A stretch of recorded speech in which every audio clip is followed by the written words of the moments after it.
Debat ketiga Capres 2024 usai, panggung debat tak kalah panas dengan debat pertama. Saling adu argumen, bantah, dan menguliti terjadi. Sudahkah debat hadirkan substansi pokok persoalan bangsa? Saya, Niluh Puspa, mencari jawabnya.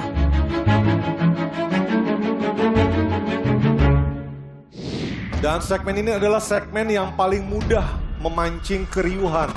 Bukan 320 hektar, tapi 340.000 hektar. Saya klarifikasi. Kemudian itu pun salah. Melanjutkan Itu pun salah. atas apa yang perlu saya sampaikan. Mas Anies, Pak Prabowo, jangan Pak Prabowo, data yang salah. Pak Prabowo, maaf, ini mohon nanti tenang ada dulu hadirin. kesempatannya, baik. Mohon tenang. Harap tenang. Mohon tenang. Rasa didulukan di tengah memang agak mendinginkan dua kawan saya kiri kanan.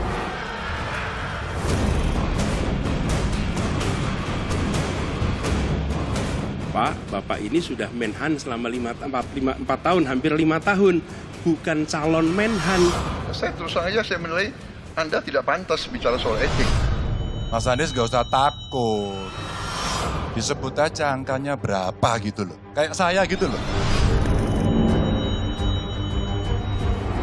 Tadi malam itu kan juga perdebatan soal alutsistanya diperkuat atau manusianya, SDM-nya. Ya. Menurut Anda mana sih yang paling penting? Dua-duanya harus berjalan berbarengan. Dan kalau kita bicara kondisi Indonesia saat ini, Masih dua-duanya. dua-duanya lemah atau dua-duanya... Dua-duanya masih kurang. Apa yang membuat dua-duanya itu kurang menurut Anda? Pertama anggaran pertahanan ya. Tapi bagaimana mengedukasi publik tentang pentingnya besaran anggaran untuk pertahanan? Karena ketika sekarang saja itu publik juga sudah mencak-mencak juga melihat anggaran pertahanan yang begitu besar. Salah satu yang harus dilakukan adalah transparansi di bidang pertahanan harus diperbaiki. Tapi ada alasan bahwa itu adalah kerahasiaan negara. Nah,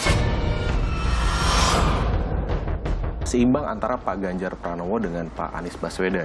Itu nilainya 7,8 di mata masyarakat. Memang yang cukup di bawah ekspektasi dari masyarakat mungkin ya, itu adalah performa dari Pak Prabowo, dinilai 6,9.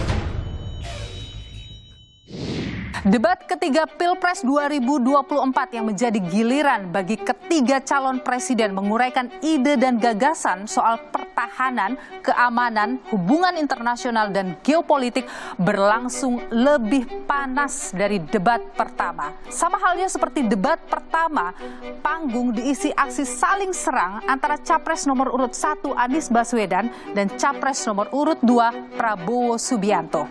Serangan dan sindiran terjadi bahkan di awal pembukaan debat saat menyampaikan visi misi. Anies Baswedan mengkritik kinerja Prabowo Subianto sebagai Menteri Pertahanan. Ironisnya, Kementerian Pertahanan menjadi kementerian yang dibobol oleh hacker 2023. Sebuah ironi, karena itu kita ingin mengembalikan dan 700 triliun anggaran Kementerian Pertahanan tidak bisa mempertahankan itu, justru digunakan untuk membeli alat-alat alutsista yang bekas. Di saat tentara kita lebih dari separuh tidak memiliki rumah dinas. Sementara menterinya punya, menurut Pak Jokowi, punya lebih dari 340 hektar tanah di Republik ini.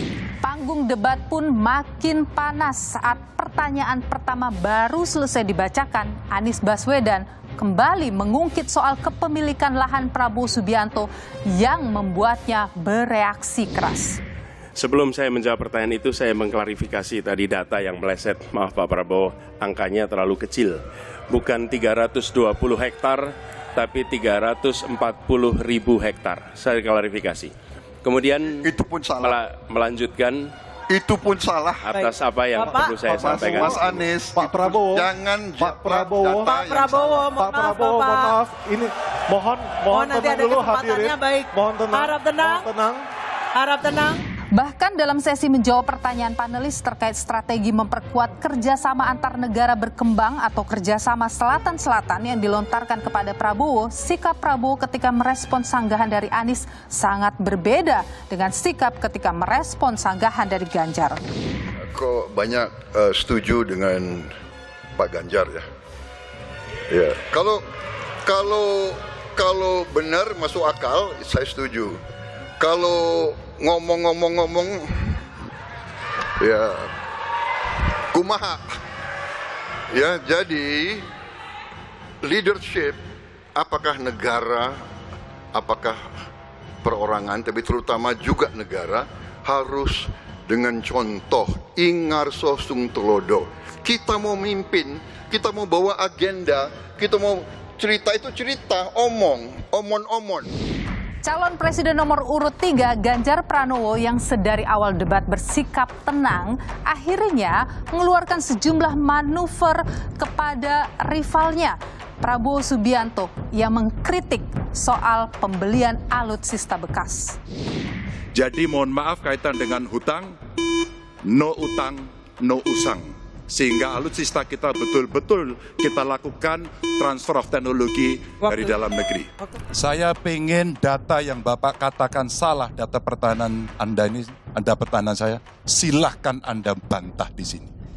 Bapak tidak mampu membantah dan Bapak menjelaskan pesawat bekas. Saya tidak pernah berbicara pesawat bekas dalam pertanyaan saya. Ganjar juga adu argumen dengan Capres nomor urut 1 Anies Baswedan saat membicarakan soal pengelolaan konflik Laut Cina Selatan.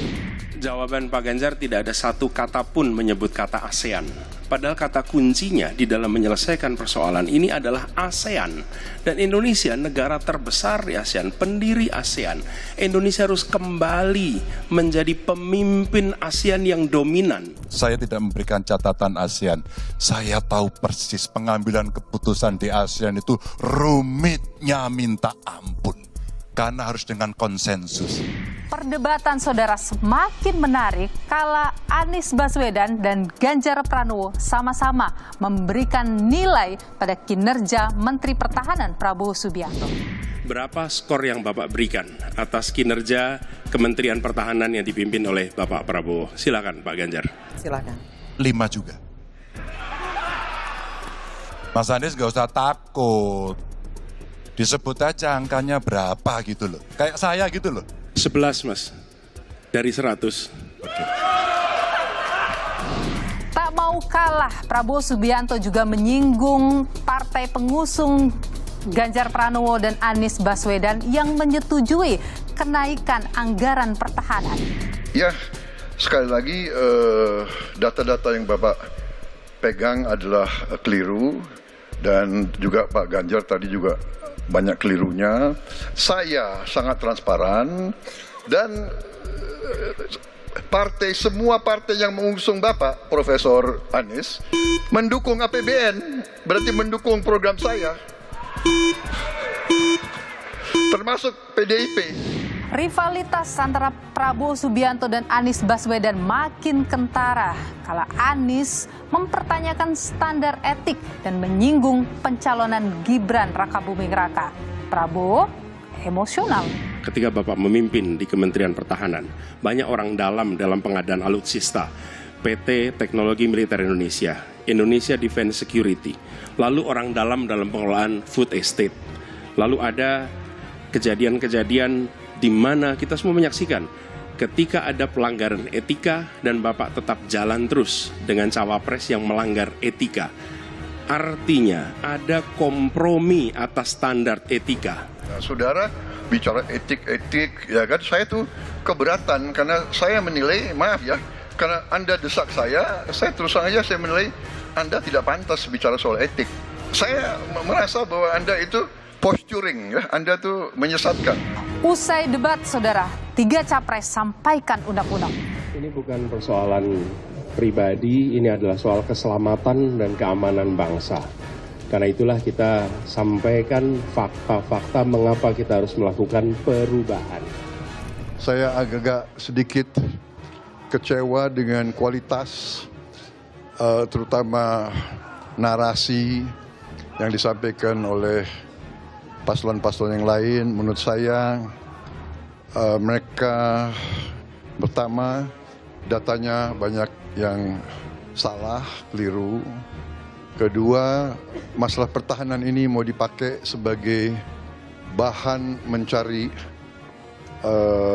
poin politik yang menurut saya untuk sebuah negara, untuk negarawan tidak boleh. Saya tidak berbicara puas atau tidak puas. Tapi debat ini adalah edukasi kepada publik agar publik punya preferensi untuk memilih. Maka ketika ada statement datanya tidak benar, maka saya tunjukkan data yang saya kepingin dalam konteks debat, data saya dibantah. Sayang saya tidak mendapatkan itu. Maka ketika kita berbicara, sebaiknya kita sama-sama hati-hati.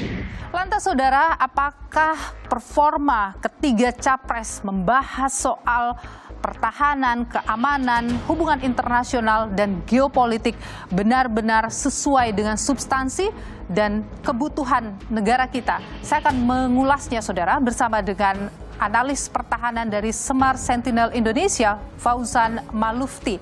Saya juga akan berbincang dengan peneliti Litbang Kompas. Apakah performa mereka benar-benar memantapkan hati pemilih? Dan juga siapa yang unggul di debat ketiga calon presiden 2024. Ikuti saya. Mengingat bahwa isu ini adalah isu yang sebenarnya tidak jadi concern masyarakat ya, tidak jadi perhatian. Ini kayak elit gitulah isunya. Ya. Tapi Anda membaca, melihat mereka sudah cukup mampu membumikan isu pertahanan ini. Sebenarnya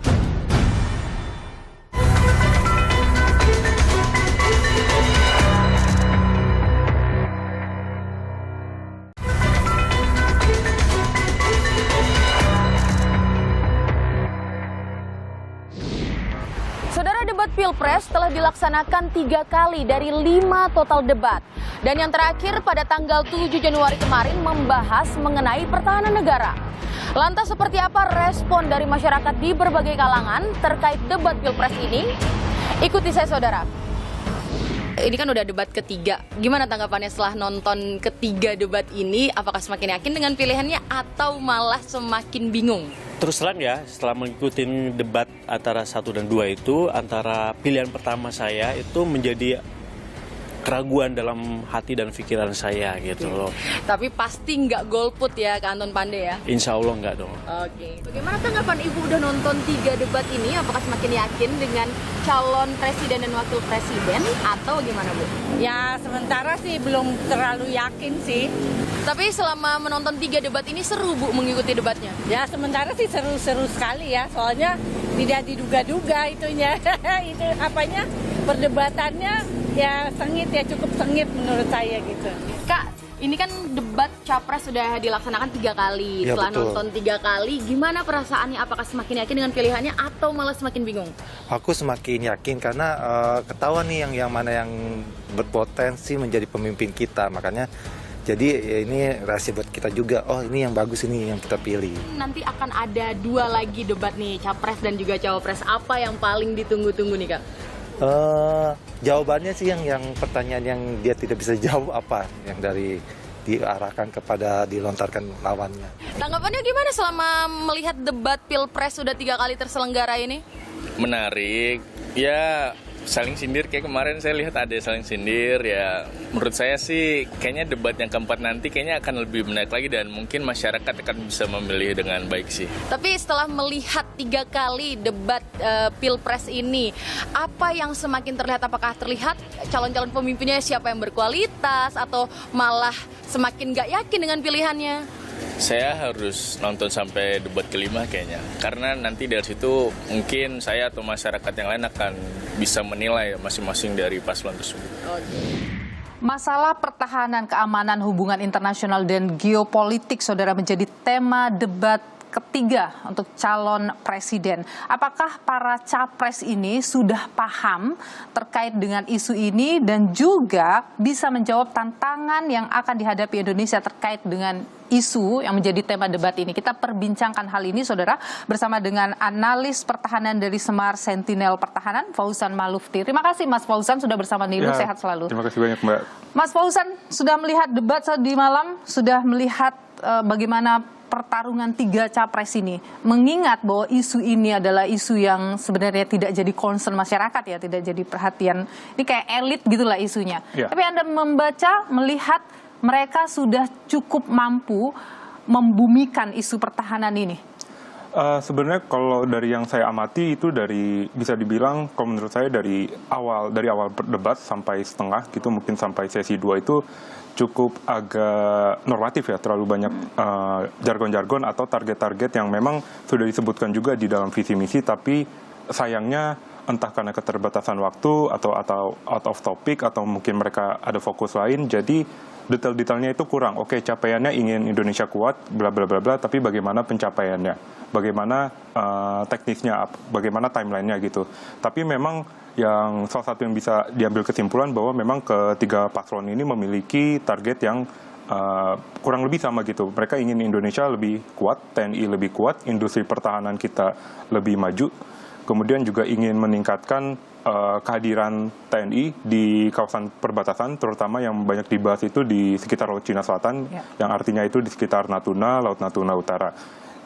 Kemudian juga yang menarik ada perhatian khusus juga yang diberikan kepada bagaimana meningkatkan kesejahteraan prajurit, bukan hanya prajuritnya tapi juga keluarga prajuritnya. Oke, dan itu menurut Anda adalah hal-hal yang dibutuhkan saat ini?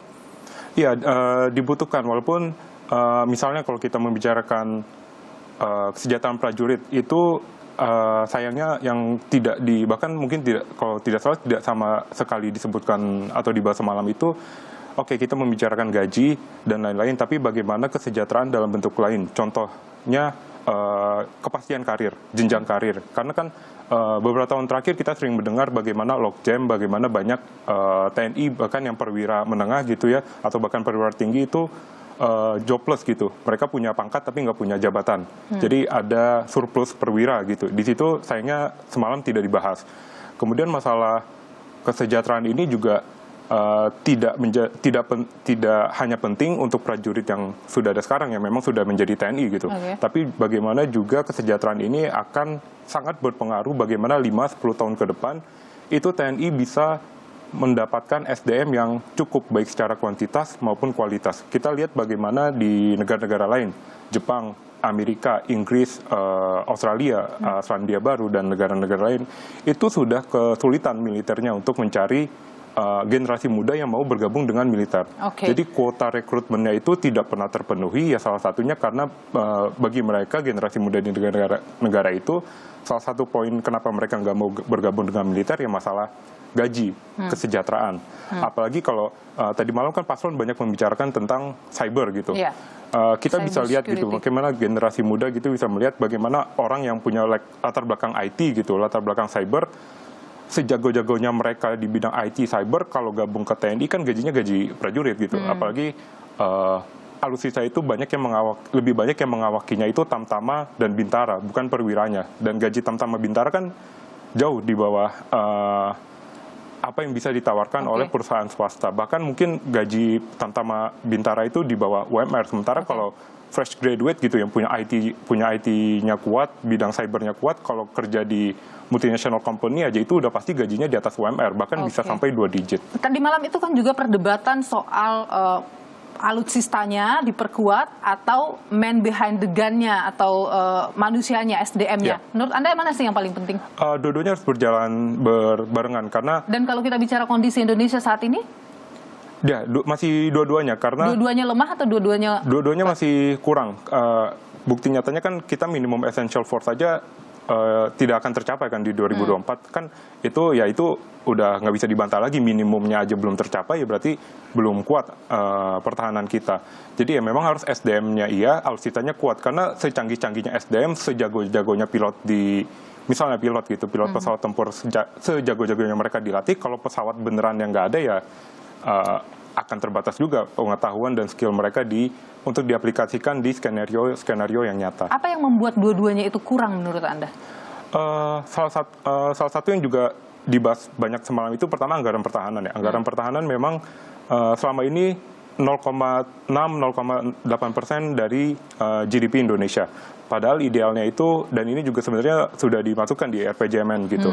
Harusnya 1,5% dari PDB, dan itu juga disebut oleh Pak Anies dan juga Pak Ganjar. Bahkan Pak Ganjar itu targetnya 2%, dan memang kalau kita ingin mengikuti negara-negara NATO targetnya memang 2%. Negara-negara NATO itu anggaran pertahanannya udah ditargetnya 2% per PDB minimal.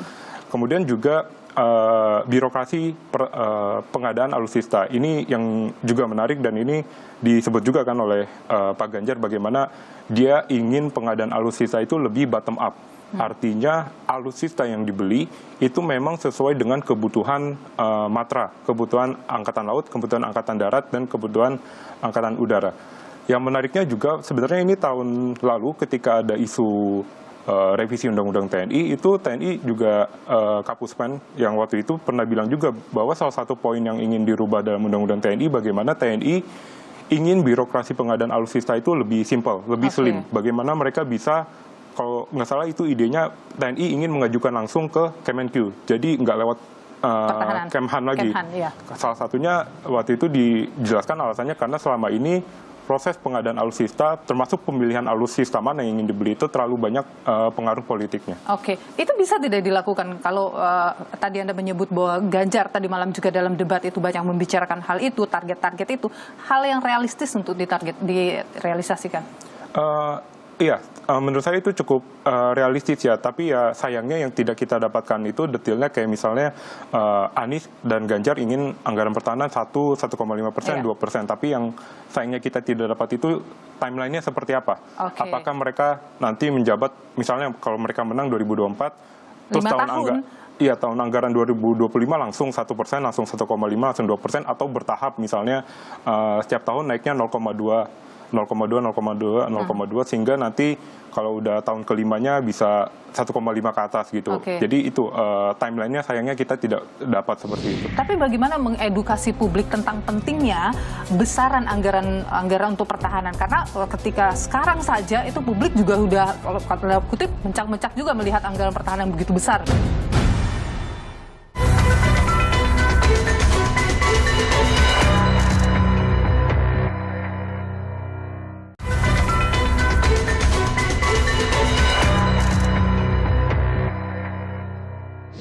Dan segmen ini adalah segmen yang paling mudah memancing keriuhan. Bukan 320 hektar, tapi 340.000 hektar. Saya klarifikasi. Kemudian itu pun salah. Melanjutkan. Itu pun salah. Atas apa yang perlu saya sampaikan. Mas Anies, Pak Prabowo. Jangan Pak Prabowo. Maaf. Ini mohon nanti tenang ada dulu kesempatannya, hadirin. baik. Mohon tenang. Harap tenang. Mohon tenang. Dan saya didulukan di tengah memang agak mendinginkan dua kawan saya kiri kanan.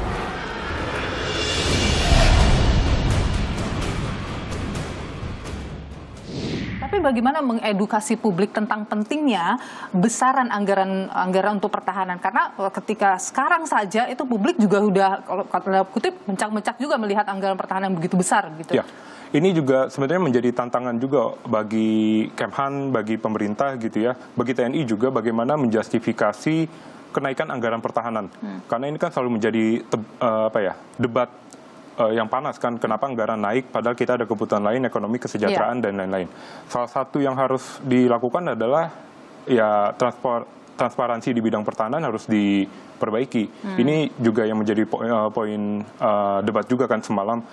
Jadi tidak bisa lagi misalnya kita pemerintah gitu ya kurang mempublish dokumen-dokumen strategis misalnya yang disebut semalam buku putih pertahanan atau strategic defense review atau dokumen-dokumen lain yang tapi ada alasan bahwa itu adalah kerahasiaan negara. Nah iya, memang di bidang pertahanan itu nggak boleh dibuka 100%, tapi kita bisa melihat bagaimana misalnya Amerika Serikat atau Australia gitu. Kita lihat Amerika Serikat. Amerika Serikat itu bahkan punya website khusus Departemen Pertahanannya yang mengumumkan kalau ada kontrak-kontrak major besar gitu termasuk pesawat tempur, tank, helikopter dan lain-lain yang sudah efektif. Jadi diumumkan gitu. Jadi tidak menunggu ada kontroversi, tidak menunggu viral dulu, tidak menunggu misalnya ada wartawan yang nanya baru ketika doorstop itu oh iya kita sudah beli ini. Jadi itu tidak terjadi di sini. Terjadi yaitu lebih banyak hanya bersifat sporadis gitu atau ketika lagi viral atau ketika lagi doorstop, tapi tidak ada misalnya kalau misalnya kita buka gitu website Departemen Pertahanan Australia itu ada menu khusus terkait proyek-proyek pengadaan pertahanan. Dan kita tidak ada itu? Kita nggak ada website yang khusus yang sedetail itu, setransparan itu. Ada tidak yang kurang Anda lihat dibahas dalam debat itu atau malah tidak tersentuh sama sekali? Yang penting tapi kurang dibahas itu sebenarnya disebutkan sedikit konflik Laut Cina Selatan dan persaingan geopolitik antara Amerika dan Tiongkok. Tapi yang mungkin harus kita bahas lebih detail dengan secara benar-benar serius adalah apa yang terjadi jika terjadi perang antara China dan Taiwan. Kita perlu tahu di Taiwan itu berdasarkan data terakhir dari Kementerian atau Badan Imigrasinya Taiwan itu ada 270.000 WNI yang tinggal di Taiwan. Yang artinya kalau timbul perang, ya harus dievakuasi. Mungkin dalam sejarah Indonesia kita nggak pernah punya pengalaman atau sejarah harus mengevakuasi 270.000 warga negara kita dari negara lain. Dan itu kan cukup jauh. Itu salah satu poin penting yang kurang dibahas. Kemudian untuk percepatan alutsista juga menurut saya kurang dibahas ya. Karena beberapa tahun terakhir, terutama sejak invasi Rusia ke Ukraina, itu antrian produksi alutsista dunia itu meningkat. Jadi bahkan untuk beberapa jenis alutsista ada kelangkaan. Misalnya artileri, amunisi artileri, kemudian juga pesawat tempur. Misalnya pesawat tempur Rafale gitu yang ingin kita beli. Itu antrian produksinya dari 2021 sampai 2022 itu backlognya atau antrian produksinya hampir 2 kali lipat. Jadi dampaknya apa? Kalau kita modernisasi kecepatannya gini-gini aja, kedepannya TNI akan makin lama dapat alutsista karena negara lain udah antri duluan beli dan juga ujung-ujungnya bisa lebih mahal juga. Soal isu yang dibahas juga adalah cyber security ya. Ya. Gimana sih kondisi kita sekarang?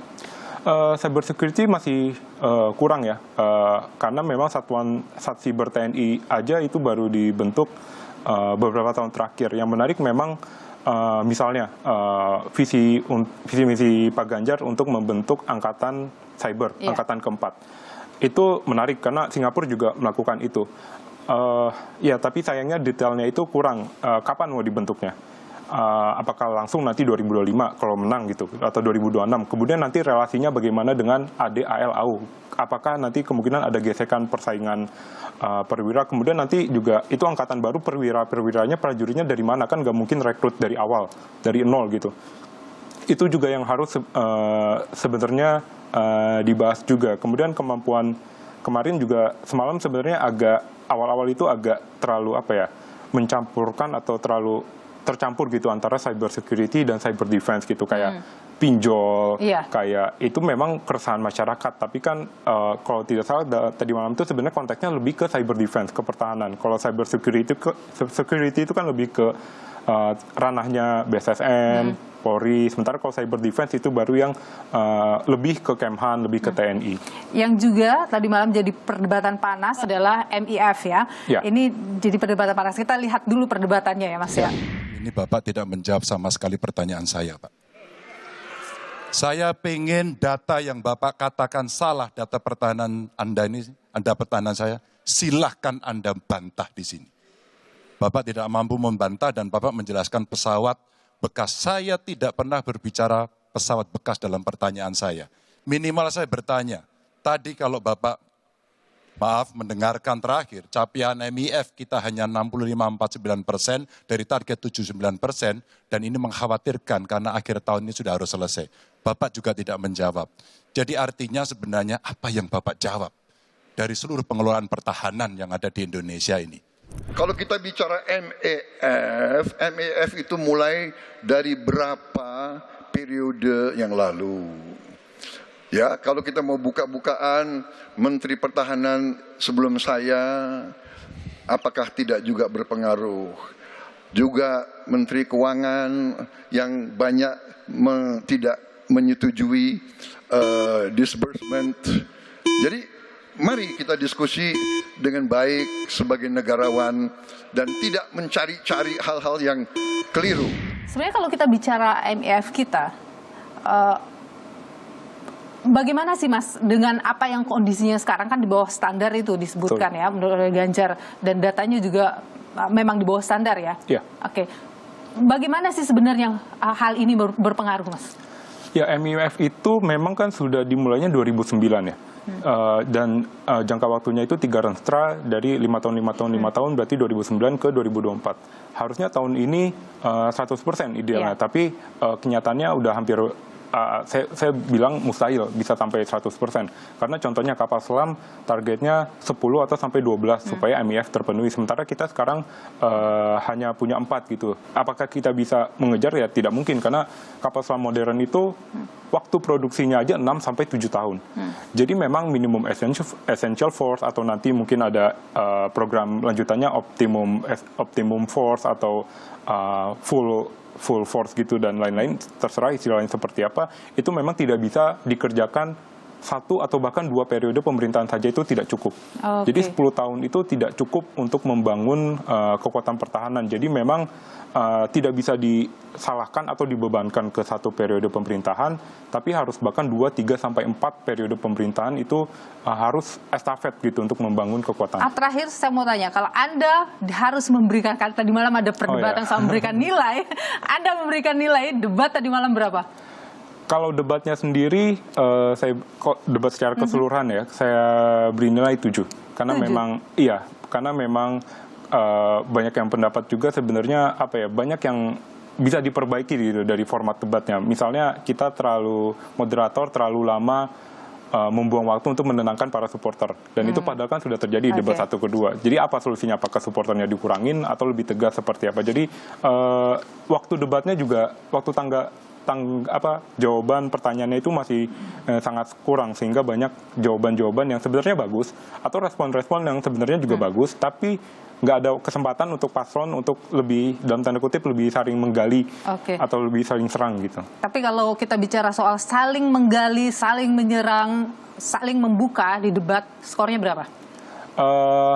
Mungkin bisa dibilang beda-beda ya tiap paslon. Tapi secara keseluruhan? Secara keseluruhan ya sama sih 7 juga. 7 juga? Juga ya. Oke, Mas Fauzan Malufti, analis pertahanan dari Smart Sentinel Pertahanan. Terima kasih sudah berbagi pandangan di Nilu. Sehat selalu Mas Fauzan. Terima kasih banyak Mbak. Dan saudara, usai jeda berikut ini saya akan mengulas bersama dengan peneliti Litbang Kompas siapa yang unggul dan siapa yang mendapat perhatian publik paling positif dalam debat semalam. Tetaplah bersama kami.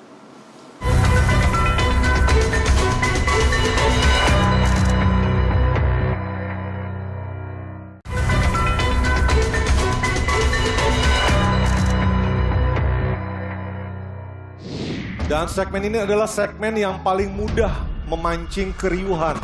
Bukan 320 hektar, tapi 340.000 hektar. Saya klarifikasi. Kemudian itu pun salah. Melanjutkan. Itu pun salah. Atas apa yang perlu saya sampaikan. Mas Anies, Pak Prabowo. Jangan Pak Prabowo. Maaf. Ini mohon nanti tenang ada dulu kesempatannya, hadirin. baik. Mohon tenang. Harap tenang. Mohon tenang. Dan saya didulukan di tengah memang agak mendinginkan 2 kawan saya kiri kanan.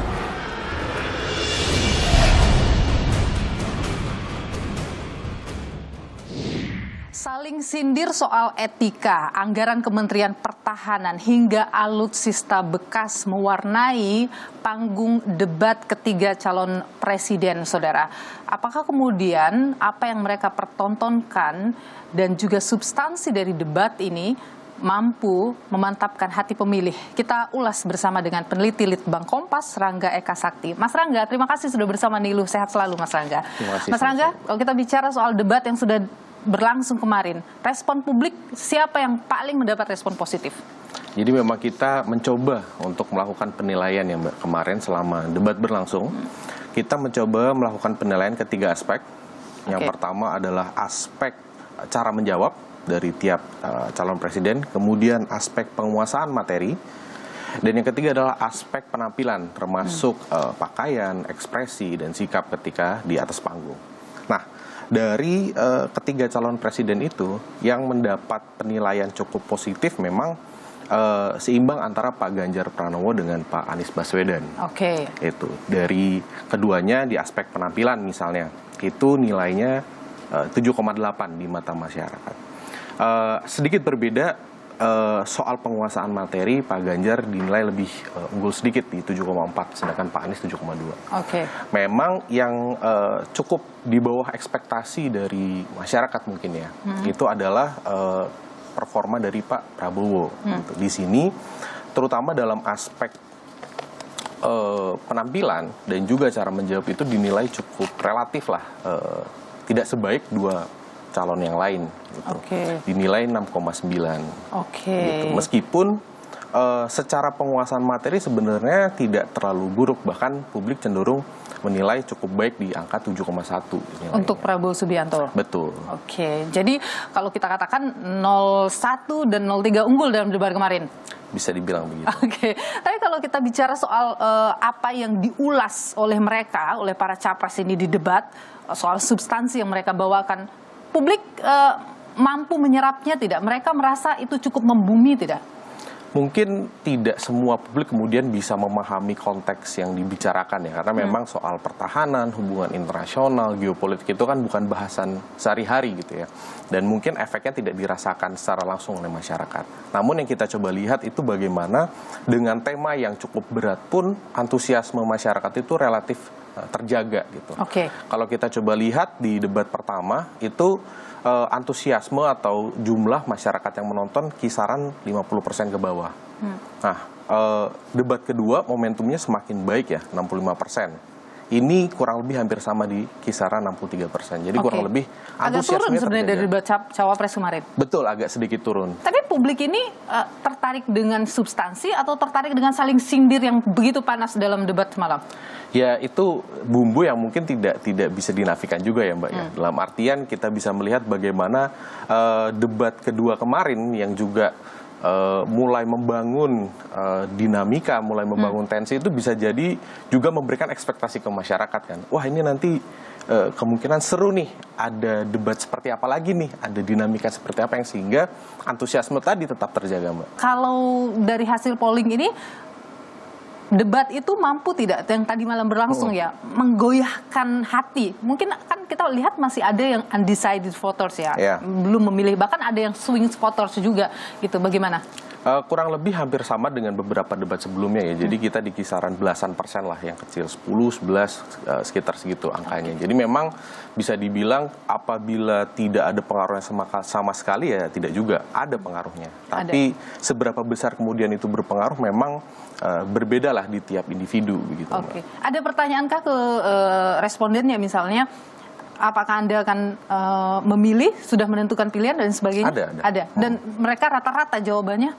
Jawabannya adalah ya sudah punya pilihan memang. Sudah, berarti memang mereka adalah orang-orang yang sudah punya pilihan? Betul. Dan debat ini untuk memantapkan saja? Ya, untuk memantapkan. Memantapkan pilihan mereka. Dan rata-rata tidak berpindah pilihan? Sebagian besar tidak memang. Publik ini merasa puas dengan debat yang berlangsung tadi malam? Relatif puas. Mereka relatif puas. Mereka merasa ini sudah sesuai dengan ekspektasi mereka. Menarik juga ya ketika melihat seperti itu. Mas Rangga, kalau kita bicara soal persaingan elektabilitas dari ketiga capres-cawapres ini, kalau dari hasil survei Litbang Kompas kan memang 02 masih mengungguli. Apakah debat ini bisa menurunkan atau menaikkan elektabilitas mereka? Kita masih belum bisa secara decisive ya menentukan apakah debat ini punya pengaruh yang sebegitu besar ya, signifikan gitu sehingga merubah peta konstelasi secara komprehensif gitu ya, sampai akhirnya kemudian misalnya ada salah satu calon yang mengungguli calon lain, itu kita masih belum punya datanya. Tapi memang fakta bahwa sekian belas persen dari publik itu terpengaruh, itu kan kita sudah temukan secara konsisten, Mbak. Itu yang pertama. Gitu. Dan yang kedua, bagaimanapun juga kita bisa bilang jutaan publik kan melihat bagaimana dinamika itu terjadi, gitu kan. Dan tidak menutup kemungkinan juga dalam waktu ya sekitar 1 bulan ini, tinggal 2 debat lagi, ketika ada blunder, ketika ada salah posisi gitu misalnya dalam perdebatan, itu juga bisa mempengaruhi siapapun yang nanti berkontestasi di situ. Kita akan nantikan 2 debat selanjutnya. Masih ada 1 kali cawapres dan kemudian 1 kali capres, tentu tempat mereka untuk menguraikan ide. Mudah-mudahan yang dihadirkan benar-benar adalah substansi dari materi debat ya, bukan sekedar saling sindir atau saling menjatuhkan. Terima kasih Mas Rangga Eka Sakti, peneliti Litbang Kompas, sudah berbagi informasi, berbagi data di Nilu. Sehat selalu Mas Rangga. Ya, terima kasih Mbak. Debat Capres-Cawapres menyisakan 2 kesempatan lagi bagi pasangan calon untuk merebut hati rakyat. Lantas saudara, apa pula dinamika yang muncul jelang hari pencoblosan 14 Februari mendatang? Berikut kami hadirkan ulasannya untuk Anda.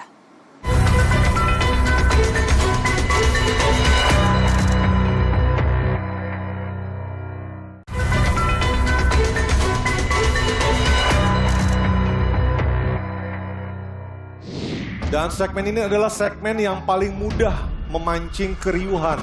Bukan 320 hektar, tapi 340.000 hektar. Saya klarifikasi. Kemudian Itu pun salah. melanjutkan Itu pun salah. atas apa yang perlu saya sampaikan. Mas Anies, Pak Prabowo, jangan Pak Prabowo, Pak Prabowo, Pak Prabowo, maaf. Ini mohon nanti tenang ada dulu kesempatannya, hadirin. baik. Mohon tenang. Harap tenang. Mohon tenang. Dan saya didudukkan di tengah memang agak mendinginkan dua kawan saya kiri kanan.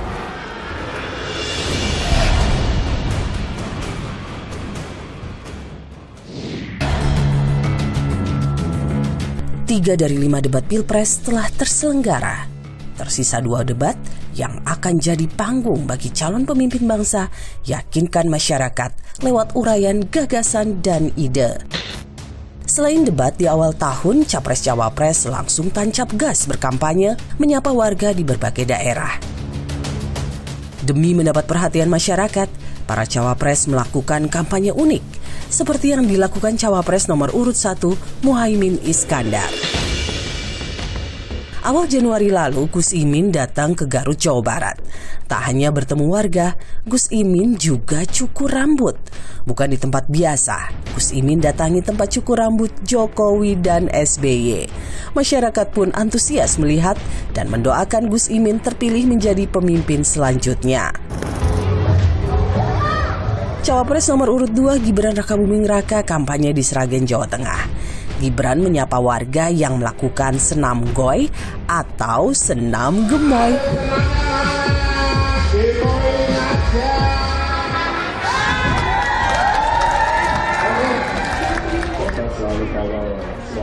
Sembari menyapa, Gibran juga meminta warga tidak termakan informasi bohong atau hoax demi jaga kondusivitas pemilu. Lain halnya dengan Mahfud MD. Cawapres nomor urut 3 ini memilih untuk memulai kampanye dari wilayah barat Indonesia, Sabang. Menurut Mahfud, ini adalah permulaan yang baik karena dahulu para pedagang asing juga masuk ke Nusantara melalui wilayah barat Indonesia. Upaya lain yang juga dilakukan Capres-Cawapres adalah berkampanye melalui media sosial. Mereka memanfaatkan berbagai fitur media sosial untuk berkomunikasi dengan masyarakat. Salah satunya fitur live atau siaran langsung. Cara ini dinilai efektif untuk memikat para pemilih Gen Z dan milenial yang berjumlah 115,6 juta suara. Benarkah cara ini mumpuni? Media sosial itu memang kelebihannya jangkauannya sangat luas, sangat besar, dan itu bisa mengambil segmen dari pemilih anak-anak muda atau segmen pemilih. Kekurangannya memang tadi tidak ada sentuhan langsung, tidak ada sentuhan dari hati ke hati. Itu yang membuat teknologi walaupun sehebat apapun, secanggih apapun digunakan, ya tidak ada touching head-nya itu begitu. Di tengah hiruk-pikuk kampanye, netralitas TNI masih jadi perbincangan hangat publik. Kejadian penganiayaan relawan paslon nomor urut 3 yang dilakukan sejumlah oknum TNI di Boyolali, Jawa Tengah pada akhir Desember lalu menjadi puncak keraguan publik akan netralitas Tentara Nasional Indonesia. Selain itu, adanya tudingan geng Solo di lingkaran pemerintahan yang merujuk pada Panglima TNI, Kasat, hingga Kapolri lantaran sama-sama pernah bertugas di kota Solo, munculkan kekhawatiran masyarakat terkait netralitas aparat. Meski demikian, Kasat Jenderal Maruli Simanjuntak menegaskan komitmen TNI bersikap netral di pemilu 2024. Kita kan saya sudah bilang netralitas, saya yakinkan, saya pada saat dilantik saya sudah sampaikan bahwa saya akan tegas masalah ini. Jangan kita-kita ini para yang sudah mulai menjadi tokoh ini mengajari masyarakat jadi nggak benar. Mengekspos TNI tidak netral lah, ya, penganiayaan begitu parah lah katanya. Pesta Demokrasi 14 Februari semakin dekat. Berbagai pihak diharapkan turut menjaga integritas pemilu 2024 dan menggunakan hak pilih dengan bijak demi masa depan bangsa yang lebih baik.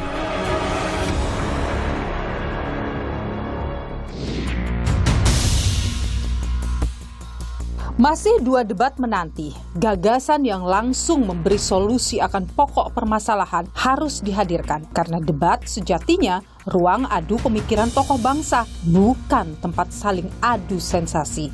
Ikuti terus informasi perkembangan pemilu 2024 hanya di Kompas TV, independen, terpercaya. Saya Niluh Puspa, sampai jumpa.